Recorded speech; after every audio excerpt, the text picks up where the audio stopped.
So, very good afternoon to you all. Let us wait for a few more minutes. Let everyone join, and then I will start maker. Is my voice is audible? And I will share my screen.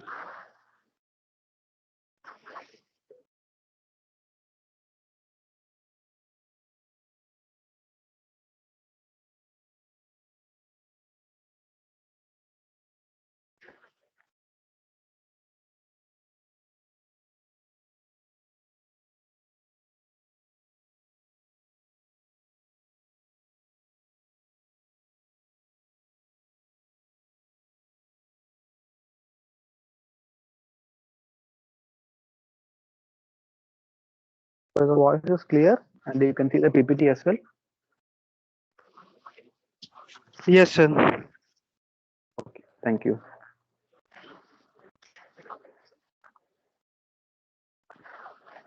So we wait for another 2 more minutes, and we will start.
Okay, let us start now. It's already. Okay, so in today's class, we will be seeing about the Unit 3, which will be covering about the web-based technologies such as web design, web hosting, and some of the markup languages. So some of the markup languages like XML, HTML, cascading style sheet, and also in later classes we will be seeing about the uh, features of Web 2.0 and what are its applications like social bookmarking, some of the softwares, and also the importance of the reference management tools like EndNote, Reference Manager, and what are it and what it's being used. So today we will be seeing some of the introductions of websites. What are the website, how website is being made, and what are the components of the website, and what is meaning of markup languages, what is HTML markup language, XML markup language, how the structure is being made. So those things we'll be seeing after today. So first we will see what is mean by a website. So before starting this, I would like to get some answers from you.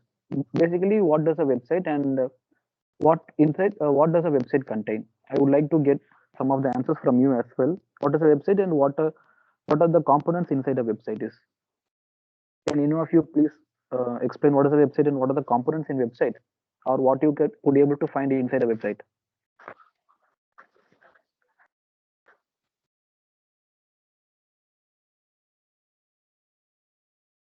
It can be in simple terms. What is meant by a website?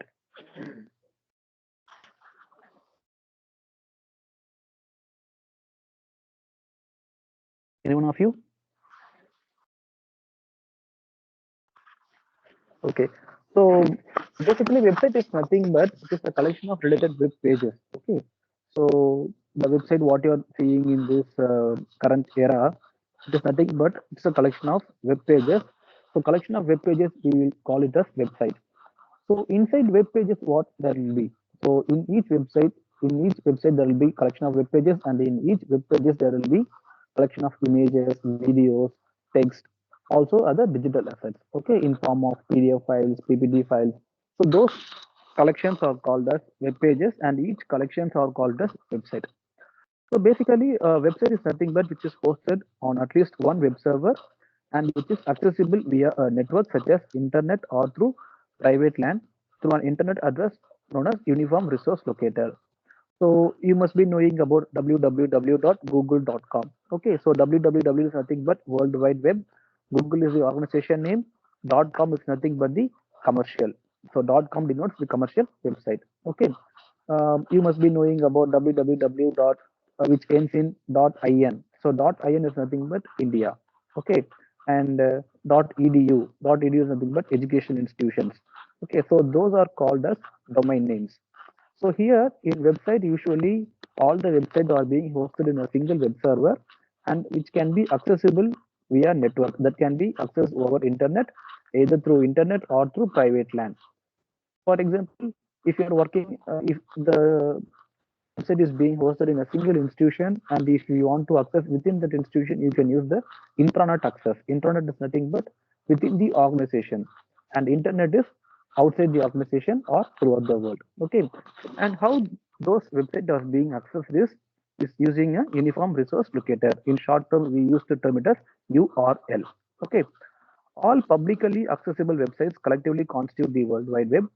A web page is a document typically written in plain text, interspersed with formatting instructions of hypertext markup language. Okay, so basically all these web pages will be in the form of a document, which will be interpreted using hypertext markup language, that is markup language such as HTML or XML or cascading style sheet. Okay, and web page may incorporate elements from other websites with suitable markup anchors also. So, for example, for coming to this session also, you must have got a link from the web page. Okay. So from SOL web page, you are getting a link. So that is called markup anchors. That is hyperlink markup anchors. And web pages are accessed and transported with the Hypertext Transfer Protocol (HTTP), which may optionally employ encryption to provide security and privacy for the user of the web page content. So basically, these web pages are being accessed and being transported using some of the protocols, such as file transfer protocol, TCP/IP protocol, transfer control protocol, and internet protocol. And these web pages are being transported and accessed via the HTTP protocol, that is Hypertext Transfer Protocol. And nowadays, HTTPS also being introduced. So HTTPS is nothing but Hypertext Transfer Protocol secured version. Okay, yes, nothing but secured. So these HTTPS can be able to find in all the banking websites. All banking websites, all e-commerce websites are being using this HTTPS protocols. The user applications often a web server renders the page content according to its HTML markup instruction to a display terminal. So based upon the user needs, all the web pages and websites has been designed. So basically, why do we need website? So basically, why a website is being created? So it is used to create to promote the products, promote the services, promote the organization, promote ideas, events, and also to sell the events, sell organization, sell services, and sell the products. So you can take the example of an SOL website where you can able to find the list of courses we have been offering, the list of services we are being offering in library, the list of academic events that are being conducted in SOL. So we are promoting all the activities, all the events that are being conducted in SOL. So for that we need a platform which can where the users can able to gather all the information. So we need a website. So basically, a website. These are the requirements for a website. So next, the introduction of World Wide Web. So basically, this website is nothing but it is World Wide Web. So World Wide Web was created in 1990 by Tim Berners-Lee, and the World Wide Web was announced by Feren in the 30th April 1993. So before the introduction of HTML and HTTP, other protocols such as file transfer protocol and Gopher protocols were used to retrieve individual files from server. So before the introduction of hypertext markup language and hypertext transfer protocols such as HTTP and HTML, the transfer of the information or the transfer of the message packets was using the file transfer protocol, also the Gopher protocol. So file transfer protocol is nothing but a standard protocol which are used for transferring files from one host to another, which can be used using a TCP based network. Okay, so the file transfer protocol is nothing but a standard protocol used for transferring the files from one host to another. And this Gopher protocol is nothing but which is a simple and text-based protocol. Okay, so the Gopher protocol is a simple and text-based protocol used for distributing and searching of retrieving documents over the internet. So basically, both the protocols are nothing but used to transfer the information or transfer the information from one host to another host. That is called the file transfer protocol and the Gopher protocol. So these protocols offer a simple directory structure which the user navigates and chooses files to download, where they can able to choose the file and they can able to download the files also. Documents were most often presented as plain text files without formatting or when encoded in word processor or format. So these in this era, the documents were described in the plain text files. Okay, there was no formatting, there was no design. It was just a simple text. A location, a website is nothing but a location connected to internet that maintains one or more web pages. So inside the website, there will be lots of web pages. Okay, the collection of web pages, images, scripts, videos, and multimedia files hosted on one or multiple server visible on the internet is called a website. So as I said earlier, so inside a web page you must be having images, videos, scripts, text files, anything. Okay, many things are available inside a web page. So website is a location on a web and is hosted on a web server. So basically, a website where does a website occurs is a website will be hosted on a web server. So if you have a server, you can host a website into it. Okay. So nowadays you can buy a website on your own where you can add your own personal blogs, create personal blogs. Those kind of things can be made in your personal website. So nowadays, these websites are for paid basis where you can get a domain name and a public IP. Then you can directly post on it. So basically, it is accessed using internet address using a which is known as a uniform resource locator. So basically, there are three types of website. One is a static website, dynamic website, and another is a flash-based website. So most of you have been knowing about static and dynamic websites, but you must not be aware about the flash-based websites. So can you please explain what is a static website and a dynamic website? Some of the criteria is there in static and dynamic websites. So any of you can please explain what is static and dynamic websites?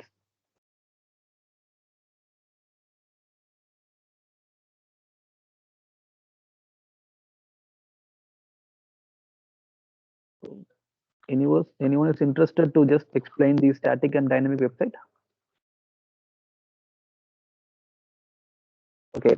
So basically, static website is nothing but with the name itself, you can just see it is static. There is no movement. Okay, static is nothing but it is placed at its place. There is no movement at all. Dynamic is nothing but where you have some motion images, some flash images, those kind of things. And flash based websites are the older websites where you will be using only the multimedia images alone. Okay, so these are the different types of websites. And nowadays, dynamic websites are mostly used where you have more interactive user interfaces for all the users. Static websites are slowly disappearing from this era. So what is a static website? So static websites are also known as flat or stationary websites, which does not have any movement. They are loaded on the client's browser as exactly they are stored on the web server. So you can able to find the whatever you feed on the server side, that only you can able to view on the client side. That is the static website. Such websites contain only static information and users can only read the information but cannot do any modification or interact with the information. So when you find any information on the website, there will be no hyperlinks, there will be any images, there will be no videos. So whatever the content you are seeing on the website will be static. There will be no kind of interaction with the users. Static websites are created using only HTML, and static websites are only used when the information is fixed and need not to be changed or modified. So, for example, if you want a brochure or a pamphlet to be displayed, okay, so in that case, for a digital brochure or a poster, that stays the same for every person, okay, which is common for every person who looks at it. Whoever looks at it has to be same. So in that case, you can use a static website where it does not have any modifications or any changes. Static websites are the cheapest to develop and host, and many smaller companies still use these to get a web presence. If you want a static website, it is very easy to make. Just make an image and you can just upload it. There is no kind of interactions needed for a static website. And simple forms or examples of this type of websites are classic websites.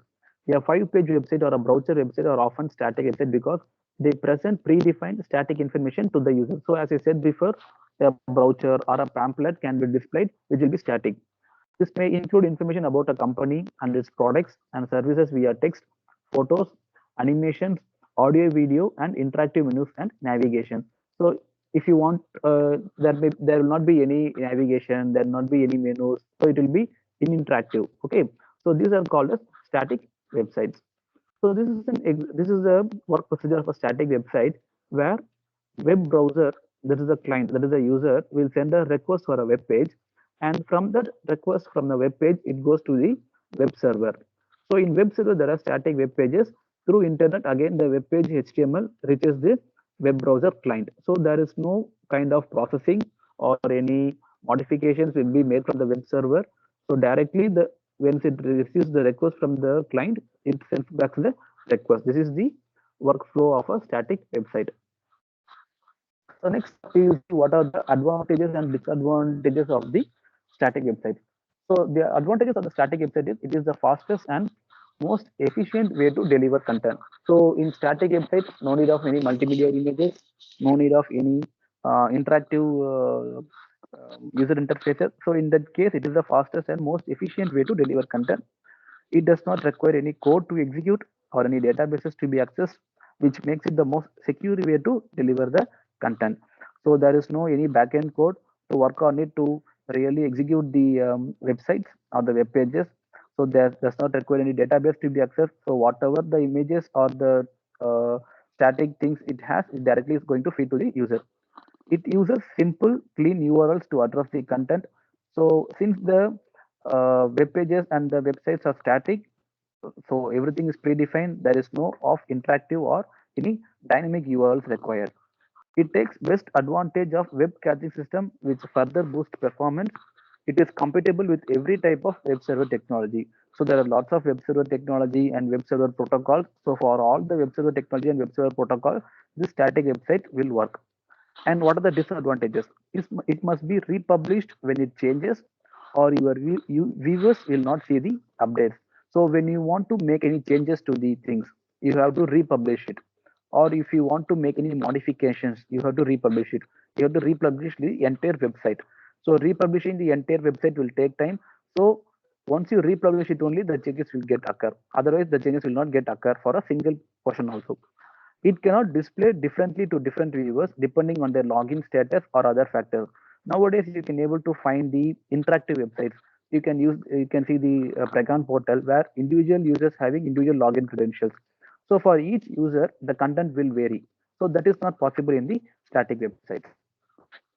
So basically, static websites is a thing, but where it is like a browser or a poster that is stays common for all the person. That is static website.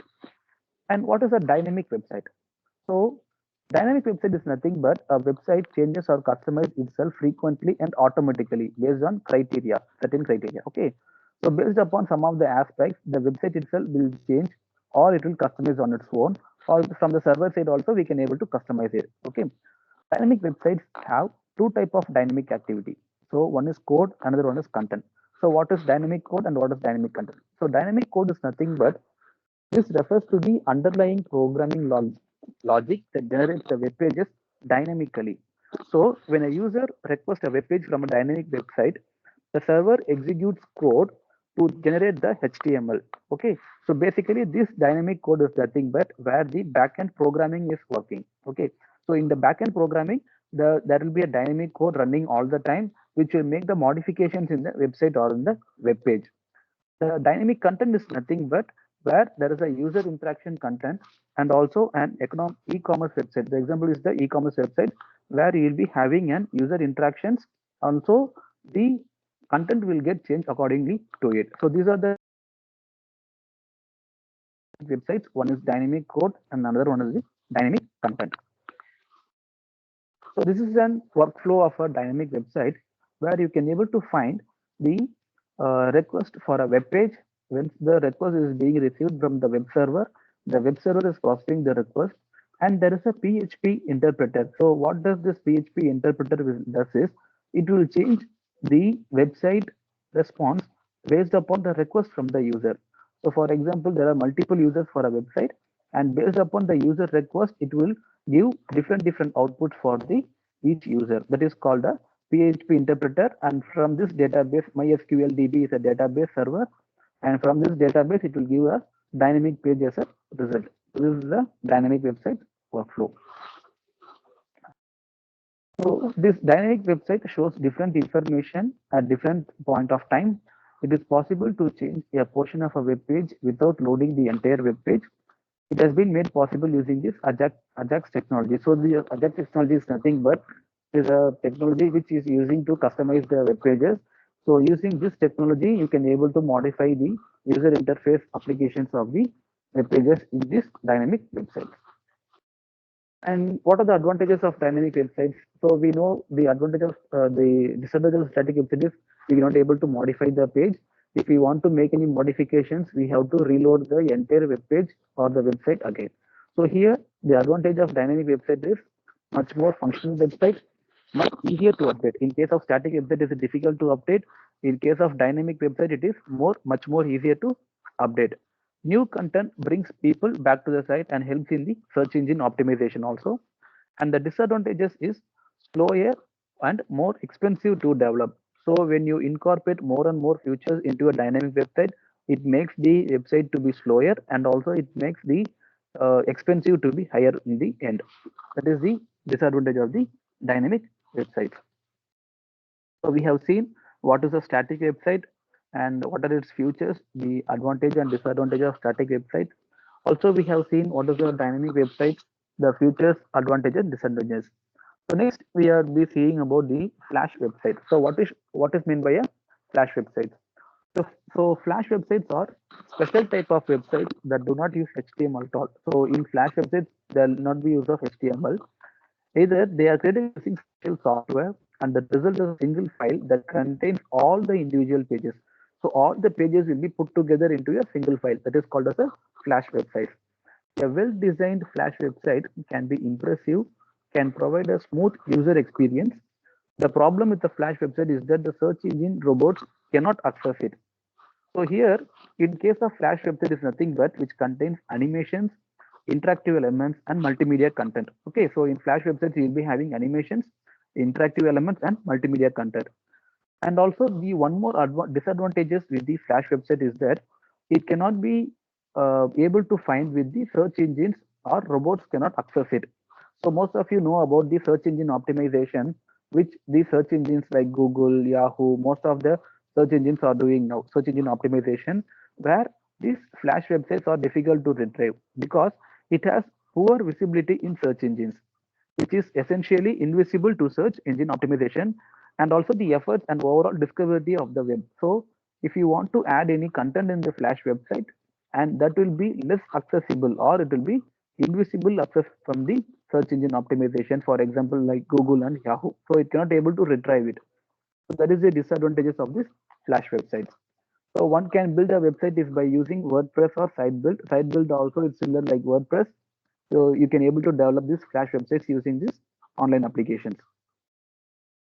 So next comes the different categories of website. So why are these websites are being created? We have seen to promote, to make publicity, all these things. So here are some of the different categories of websites. So first one is the personal website, photo sharing websites. I have taken some of the examples. I will show you those things also.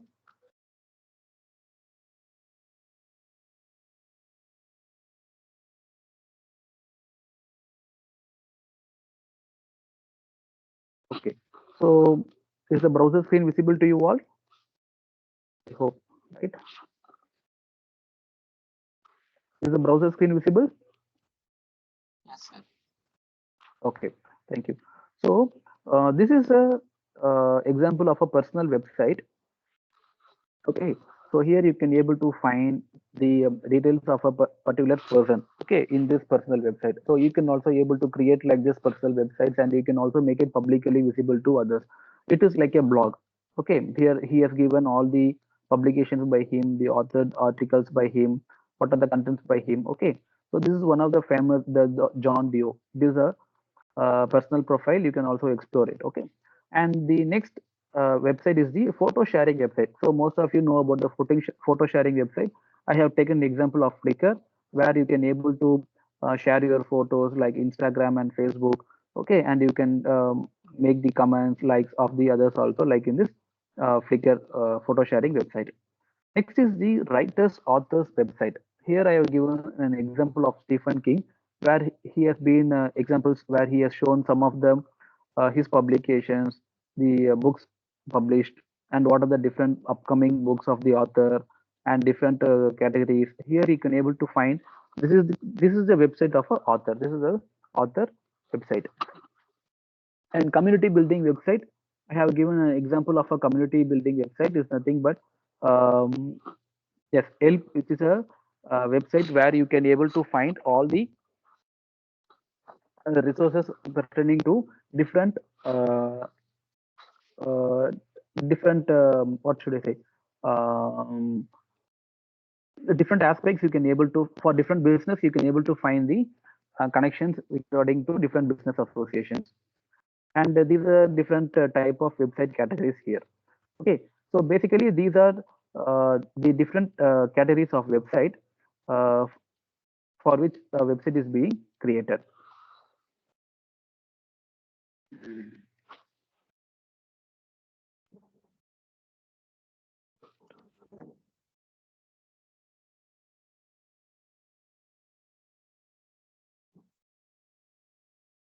Okay, so uh, these are the different website types. Okay, so what is meant by a free website is when a site tries to sell a product or others in order to get a commission from the owner.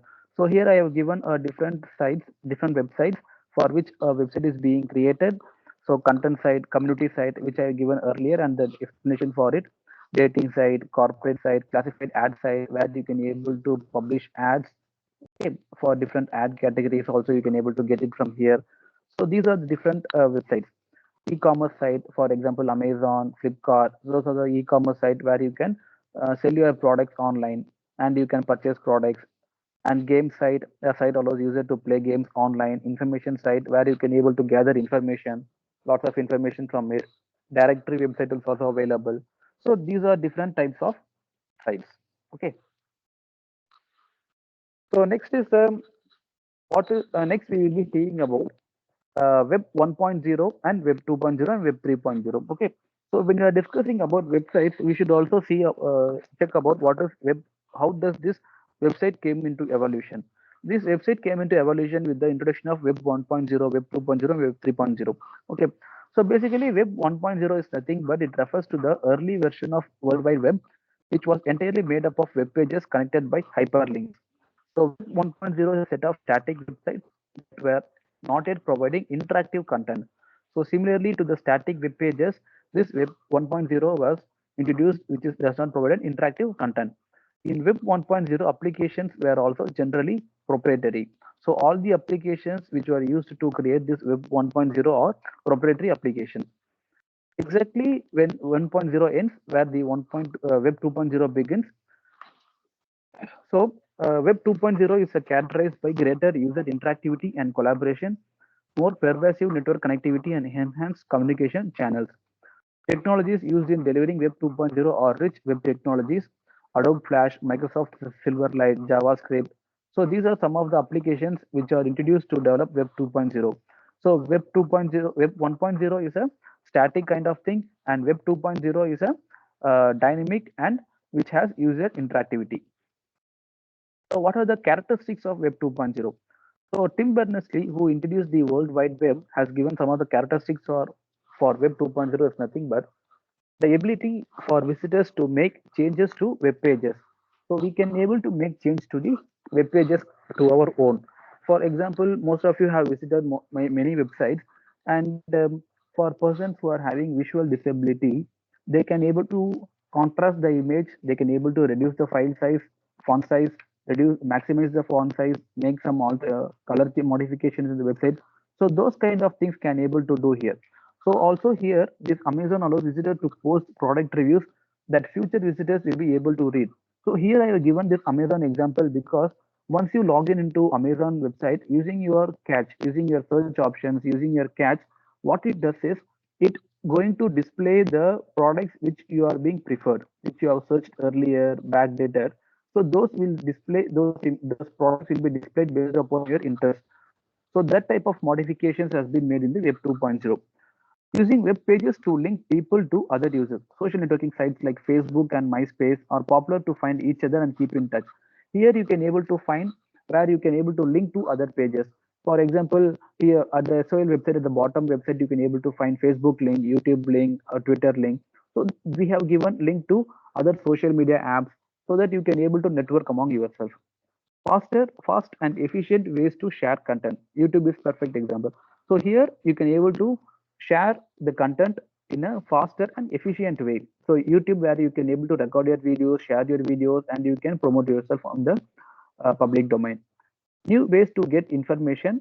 Really simple syndication, RSS feed. So RSS feed is nothing but where you can able to get updates regarding any type of content through your mail message. Okay, so this type of technology is called as really simple syndication, and where the feeds and receive notifications of their web pages updates as long as they maintain an internet connection. So once you provide your email address in that, you can able to receive your constant updates or constant images or emails from the particular company or particular product and all. So there's a way of creating in a Web 2.0. Expanding access to the internet beyond to computer. Many people access the internet through devices like cell phones or video game consoles. Future consumers will access the internet through TV sets and other devices also. So these are some of the characteristics of Web 2.0.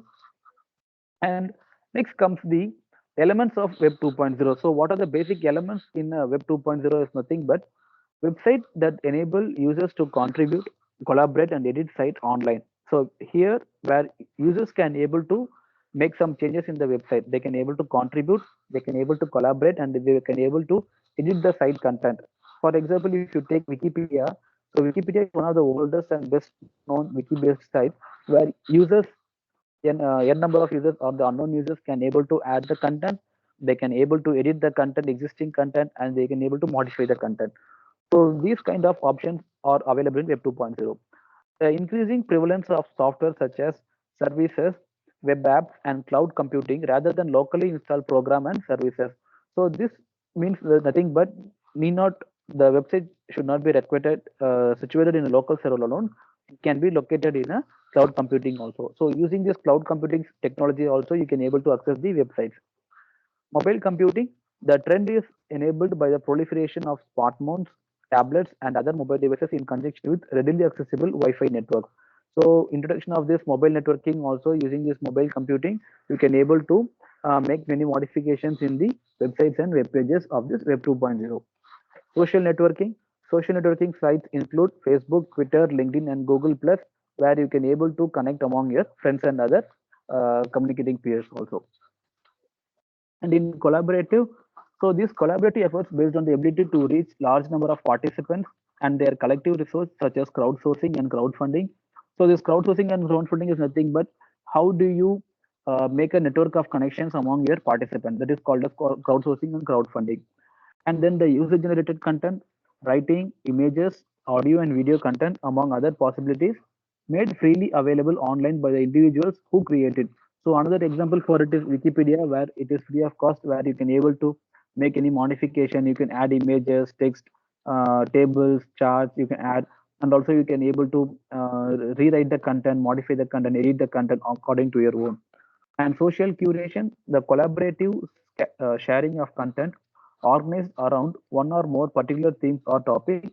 So here is nothing but where you can able to connect among your peers, and you can make a collaborative sharing of the content organized, and where you can able to share your content also. So this is nothing but the social curation.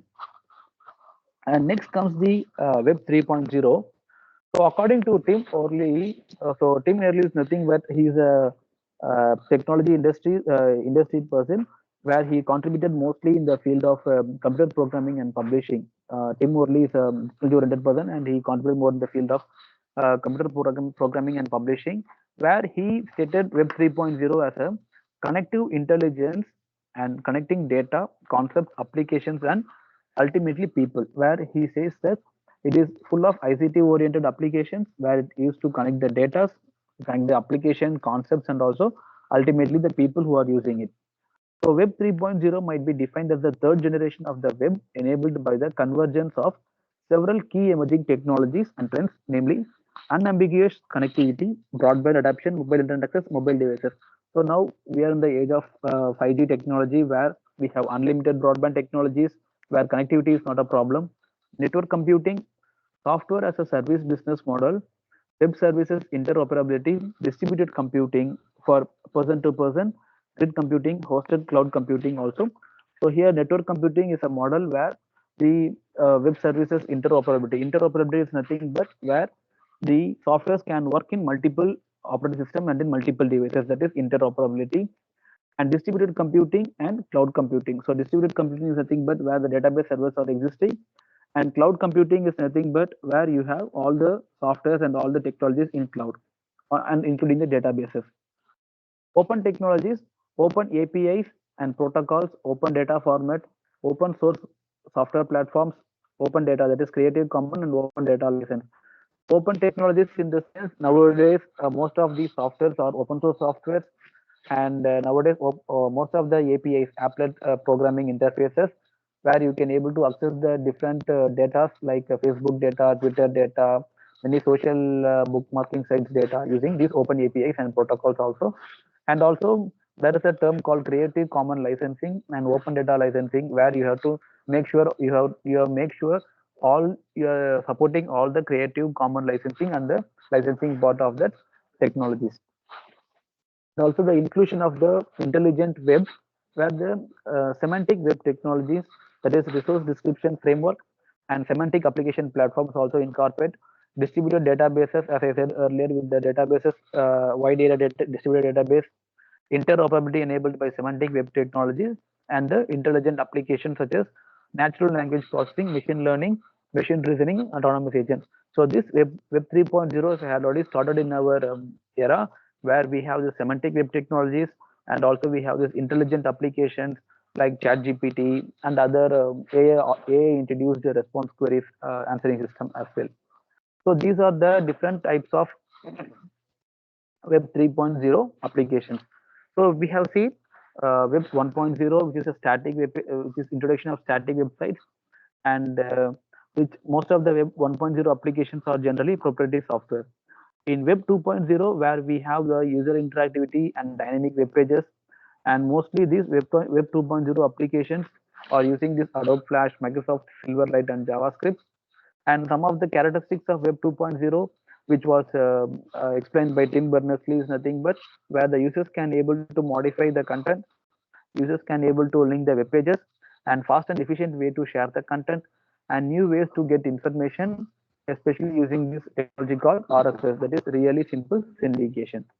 And the Web 3.0 is nothing but where you'll be having connectivity like intelligence, connecting data, concepts connecting the ultimately people, and also you will have open technologies, Creative Commons license, and some of the AI technologies like semantic web technologies, resource description framework, distributed databases, and intelligent applications such as natural language processing, machine learning, machine reasoning, and autonomous agents. So these are some of the Web 3.0 applications and its futures. Next, we will be seeing about the markup languages. So basically, this markup languages are nothing but the languages which are designed to uh, how do you create a website. So website is being created using markup languages. So as we see earlier, there are different type of markup languages like HTML, XML, HTML. Okay, so those markup languages we will be seeing today. So what are different markup languages? So World Wide Web is designed for the display, distribution, and searching of information, files, and data across multiple locations over the internet. So World Wide Web is designed to display, distribute, and search of information. we can able to display the information, we can able to distribute the information, and also we can able to search the information. Where we can do it in files and data across multiple locations over the internet. And World Wide Web is used to view the web documents, and these web documents are written in particular language supported by World Wide Web. So we cannot generate a website, or we cannot able to create a web page or website using a general normal language. We need certain type of language for that. So those languages are called as markup languages. However, it is not a programming language. Hypertext markup language is used to represent the web content on the web page. The term markup means instructions or printing in a particular style. So markup is nothing but it is giving a set of instructions. Similarly, to display the electronic text on web browser or browsers, embedded instructions are given within the text to make the parser understand how text should appear on the display. So this markup language is nothing but it is giving a set of instructions that is guiding the web page or a website how it looks like, how it should be represented to the users. Basically, how does a web work? The web information is stored in the web page in the HTML format. The web pages are stored in the computers called web servers in the web server file system. So there will be a web server and a web client. The web pages are being stored in the web server. The computer reading the web pages is called a web client with a specific web browser. Okay, so most commonly is which are used is Internet Explorer, Netscape, Microsoft Edge, Google Chrome. So these are examples of a web browser. So how does the web server is being accessed? Is the web server is being accessed using a web browser. Web server waits for the request from the web client over the internet. That is used using a Internet Information Server or a Apache server. Okay, using this server request only, server client request only, the browser get the request from the server and it displays to the user. So this is the process of a HTTP request response. This is a client. At the left side, you can able to see a client. So client, it gives a request at the top, and the request is being received by the server, and this server is being processed using the HTML codes and program scripts, and it gives back the response to the client. So this is the HTTP request and response by a server client architecture. And basically, who defines the web standards?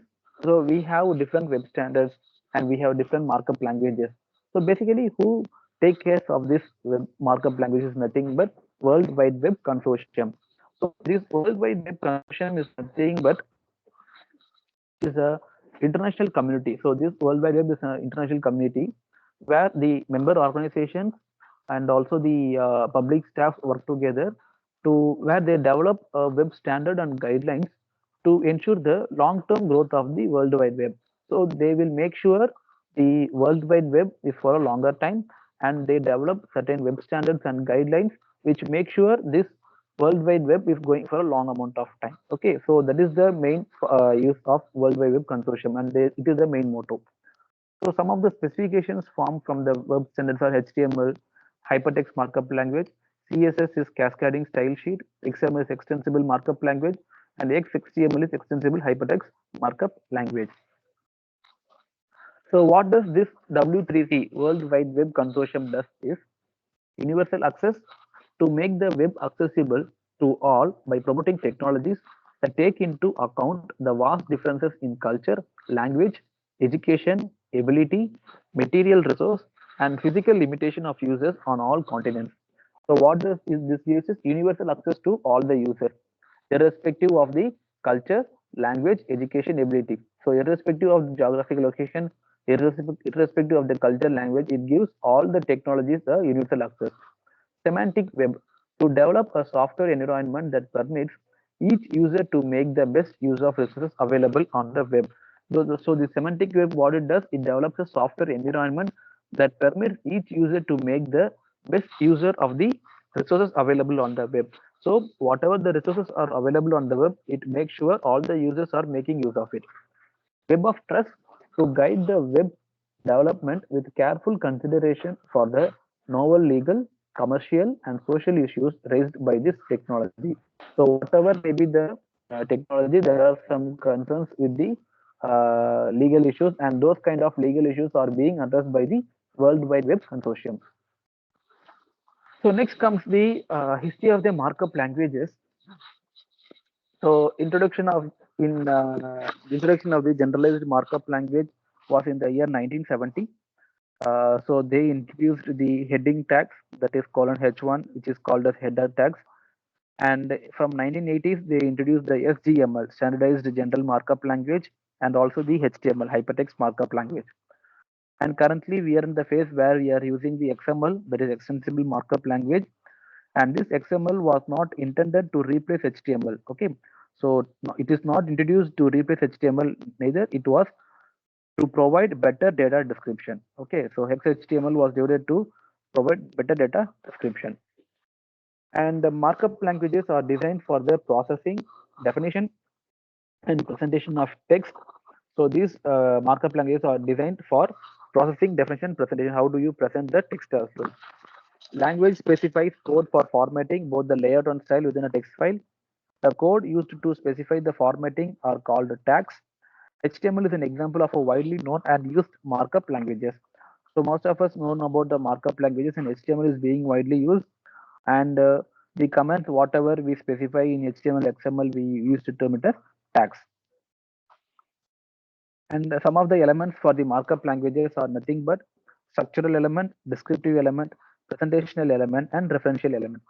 So structural element is nothing but it clarifies document structure, it delineates document part.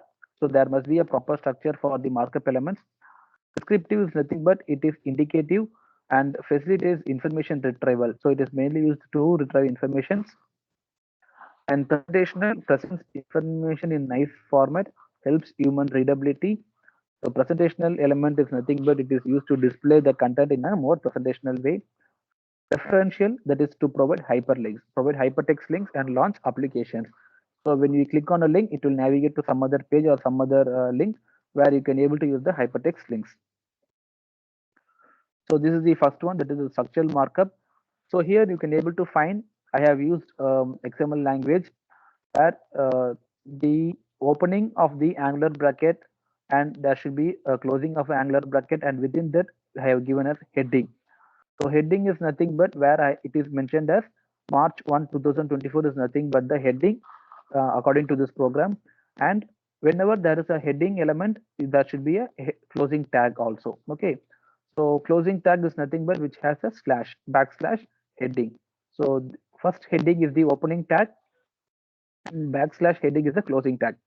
And I have mentioned another tag also, which is greeting and the dear XYZ and close greeting. So basically I have used your XML. So the concept of XML is nothing but where you can use your own tag. But in HTML, you have to use your predefined tags, the tags which are already predefined by W3C consortium, or only you have to use those tags. But in XML, you can use your own tag. So I have used my own tags called greetings, okay, and signature. I have used my own tags. So whenever you have opened a tag, you should also have a closing tag of it. So inside body tag, I have given some of the text which is being published by a particular author and signature sincerely. And next is the descriptive markup language. And in descriptive markup element, what I have made is I have made the content more descriptive type where I have given dear XYZ.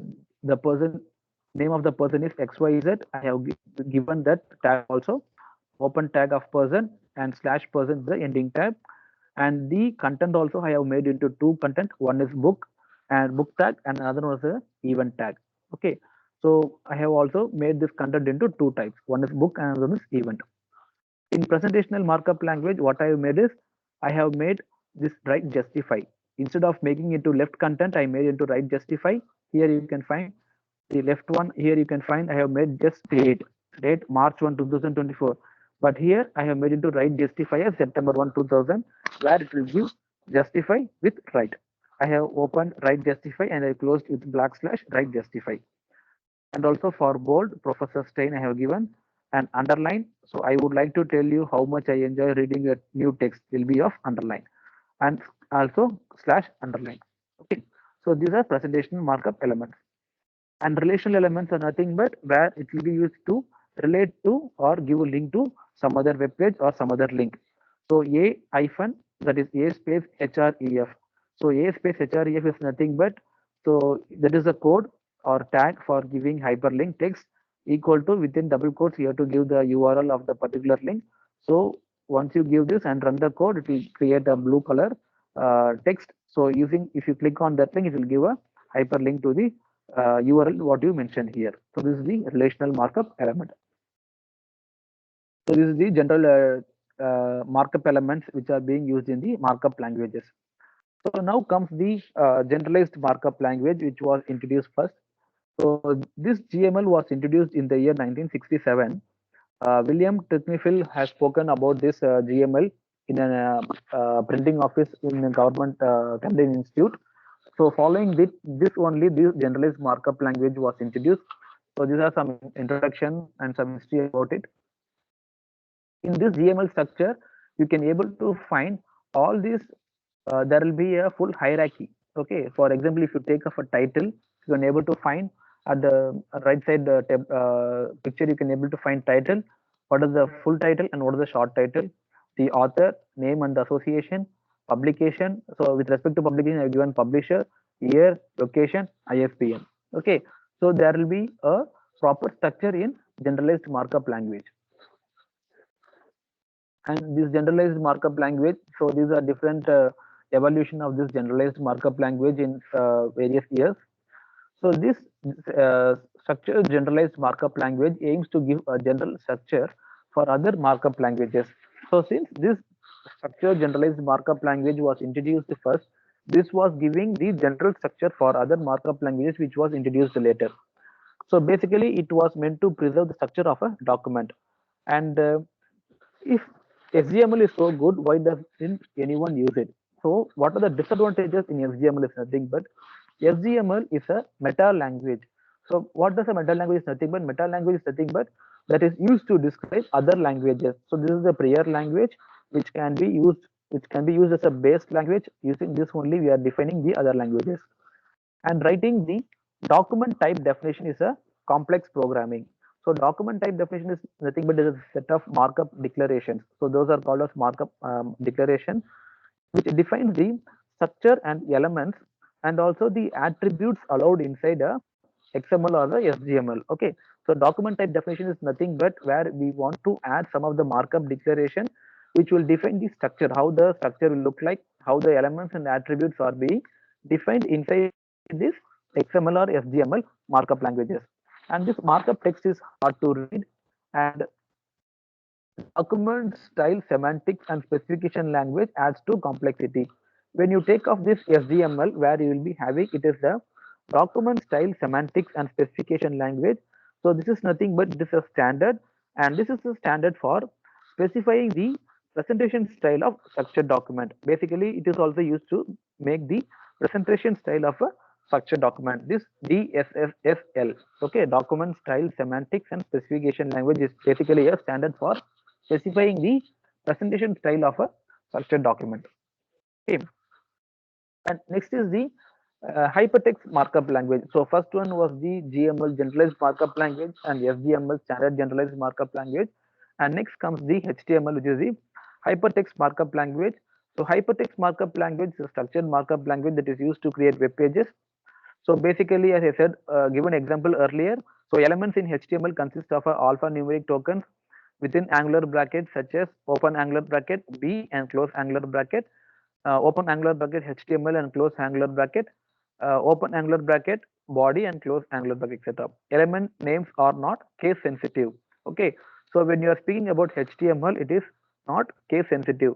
We can type. So on the next point, you can see an element such as small h capital T and the remaining small ml is equivalent to small case of HTML.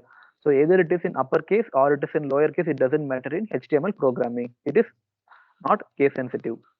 However, using either upper or lower case consistency makes HTML document easier to understand and maintain.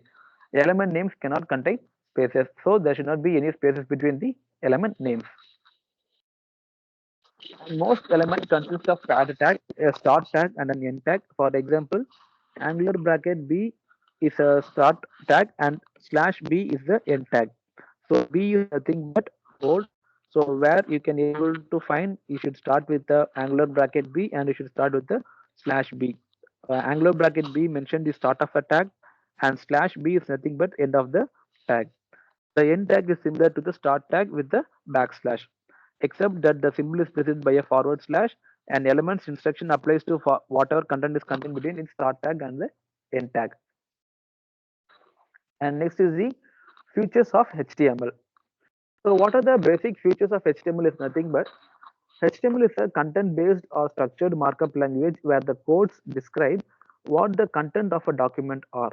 Okay, so basically this HTML code will describe what the document are, what are its content. This means that the code are used to indicate the various parts of the document such as heading, paragraph, list, etc. Okay, it is platform independent. This means that HTML documents are portable from one computer system to another. So when you are going to run an HTML program, it will be platform independent. You can run in any type of platforms. And HTML is not a programming language. The markup is an HTML document describe the content. It does not contain any processing instruction. So HTML is not a programming language, it is a markup language. Okay. So HTML is not a uh, page layout language with only few exceptions. HTML tags are concerned with the structure of a document rather than its appearance. So HTML you can develop for only to manage the structure of a document or structure of a web page. So if you want to make some modification in the appearance, then comes the XML. And what are the editors for HTML? HTML is a plain text file and needs a simple text editor to create the tags. However, it is important that HTML documents have an extension .html, which is a 4-letter extension. So whenever you are going to create a HTML file, you have to create the file using a notepad or a WordPad, and you have to save the file using the extension .html. Then only the file will get executed in a web page. Okay. So these are the different versions of HTML which was introduced, and since its introduction from 2000 onwards, the W3C consortium, that is World Wide Web Consortium, has been taking care of HTML and XML documents. And here you can able to find a small structure of an HTML document where it starts with an angular brackets HTML head, and each tag should have a slash head, which means the ending of the particular tag. Okay, so body and then markup text slash body, which means end of the body, and slash HTML. And here I have given some of the HTML elements which we most of the things are using. So H1 is the for heading, H2 is for level 2 heading, H3 for level 3 heading, EM for emphasized heading, P for paragraph, A, HR, EF is nothing but where we will be giving link which will navigate to the next another page, that is the hyperlinks. And UL is for ordered list, unordered list, and IMG source for image source where you can able to link a image which you have in a local drive. Okay. So what are the problems with HTML? So if there is no problem with HTML, there won't be XML introduction. So there must be some problems with HTML. So such problems are presentational aspects has been predominated, bold text, blinking text, font color. So some of the presentation aspects are predominated, such as these things which are predefined. So we cannot use our own tags. Practically no descriptive markup. Search engines are reduced to flat text search. So when you use any images, when you use any multimedia images, that will not be easily captured by the search engine. So that is not possible in this HTML. And it is not extensible, cannot add new tags. Unknown tags are ignored. So in XML only you can able to use here user defined tags, but in HTML it is predefined tags. The tags which are predefined only you can able to use it in HTML. So based upon the problem in HTML, there comes the XML. So XML is nothing but extensible markup language. So this is simplified SGML. So based upon the standard generalized markup language only, this XML extensible markup language was introduced, and it is flexible content management tool, and it is based upon the W3C recommendation, and it is extensible, can add new elements, and it is the future of the web. So using this extensible markup language only, now most of the web pages are being designed. And XML stands for extensible markup language. XML is a markup language much like HTML structurally, and XML was designed to describe data. XML tags are not predefined. You must define your own tags. XML might use a document type definition to describe the data. So here XML are not predefined. So similar kind of HTML where they are using only the predefined tags, but in XML they are the tags are not predefined, it is only user defined. So how XML is different from HTML? XML was designed to attach semantic to data, where you can able to use some of the knowledge based also to XML, and HTML has nothing to do with the semantics of data. It only defines how the pages should be presented. So here you can able to find how the instead of this structure, it can XML is designed to only to use the appearance. In HTML, you can use to structure. In XML, it is used to appearance of the web pages. XML is not a replacement for HTML. Many have a misconception that XML will replace HTML, but whatever the case, finally the actual representation is done in HTML format. XML is about describing information, but HTML is about how you display the information. So how you describe the information is termed as XML, and how to display the information is termed as HTML. And these are some of the example of an XML document where you can have a user-defined uh, tags. Like within Angular brackets, I have given bibliography. Within Angular brackets, I have given author, publisher.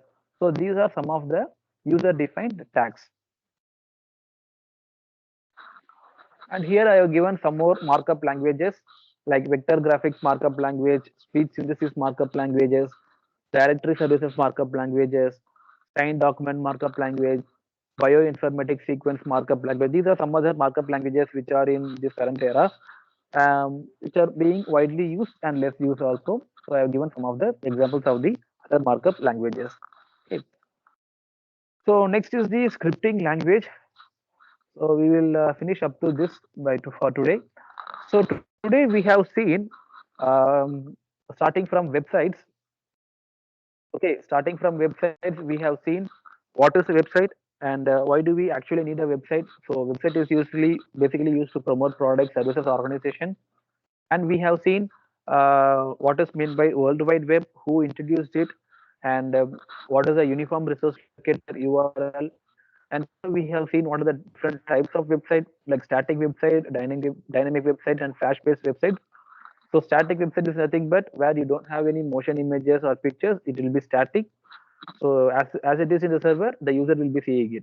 But in a dynamic website, there will be a images, videos, motion images, all kind of things will be there, and also it will be differ from user to user. It is called as dynamic websites. And in flash websites, where it will be created only using a special software, and it results in a single page only. Okay, individual pages. So this flash website, that's a disadvantage in flash website, is nothing but it is difficult to search by the search engines and robots. So it cannot able to easily access it. So some of the examples I have given is WordPress and site build it. And what are the different categories of the websites are nothing but some of the different personal websites, photo sharing websites. I have shown you some of the examples also, and some of the reason why the websites are being created, and some other websites also like community site, content site, classified ad site. So these are some other websites also. And next we have seen about web 1.0, web 2.0, and web 3.0, its features, its characteristics. Okay. And next we have seen about the markup languages, the introduction of markup language. So basically this markup language was introduced for creation of web pages. And how does the HTTP request and response for the markup languages, and the W3C consortium, and the history of markup languages, and the some of the markup elements like structural, descriptive, presentational, and referential. How does a structural markup language looks? Descriptive, presentational, and relational. And the introduction of the generalized markup language, its history, and the SGML, standard generalized markup language. So after this, we have seen the HTML, hypertext markup language, and from this, we have seen the XML, that is extensible markup language. Okay, and some of the other markup languages which are being used. So I will stop up to this, and scripting languages we will be seeing in the next class. So after this, if you have any queries or questions, you may please ask.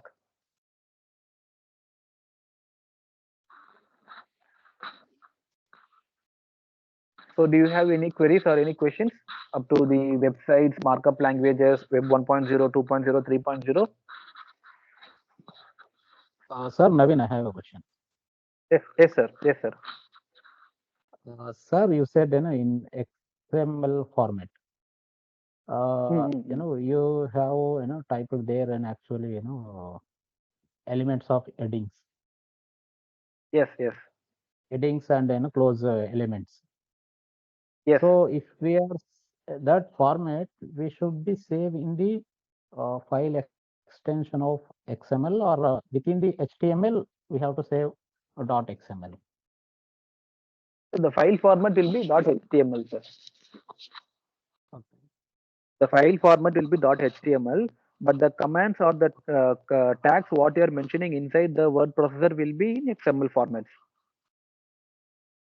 Because Okay. .html file format will be only recognized by the web pages or the web browsers. Yes. Yes, sir. So if you don't Yes, mention I .html file format, the web browser will not recognize it as a website or a web page. So it will show unidentified file. it will be error. Yes, sir. Yes.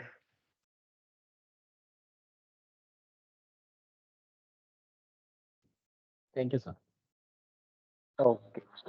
So if it's okay, then I will wind up the session for today, and we will meet in the next week. Okay. Thank you so much. Sir, can you please share this Yes, sir. PPT? Yes, sir. I will share. Okay, I sir. will put it in the drive also. Yes, yes, yes. Thank you. Okay, Thank you, sir. okay, sir. Thank you so much. Thank you.